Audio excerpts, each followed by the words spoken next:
नमस्कार, चिकनवाल्या चॅनलमध्ये सर्वांचं स्वागत आहे। आज आपण उन्हाळ्यामध्ये शेळ्यांना जे रोग होतात, साधारणतः 5 रोगांची माहिती ह्या व्हिडिओमध्ये आपण पाहणार आहोत।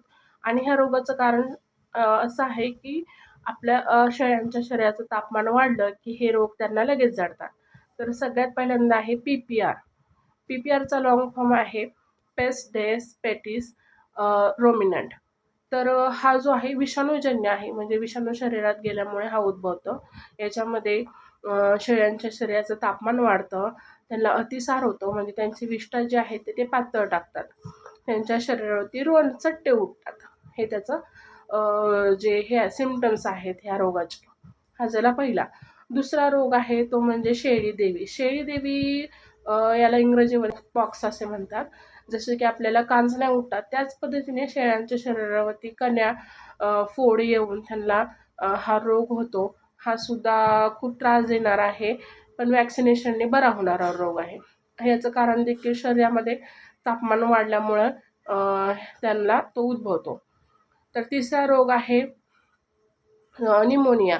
जसं की आपल्या शरीरामध्ये मनुष्याच्या शरीरामध्ये निमोनिया झाल्यामुळे फुफ्फुसाला त्रास होतो, श्वास घ्यायला त्रास होतो आपल्याला।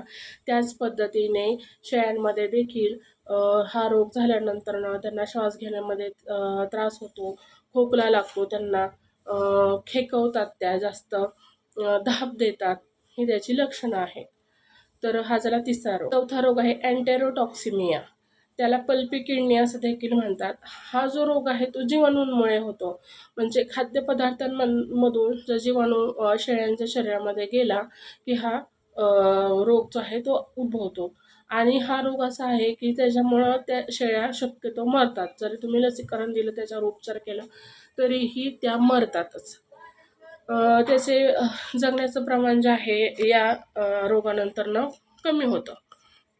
हा झाला चौथा। पाचवा रोग जो आहे तो आहे हार्ड वॉटर, त्याला काउट्रीसिस असं सुद्धा म्हणतात। हा जो आजार आहे तो शेळ्यांच्या शरीरावरती गुचिड चढल्यामुळे किंवा गुचिड ताप वगैरे असतो ना, त्या प्रकारचा हा रोग आहे, गुचिडांमुळे होणारा।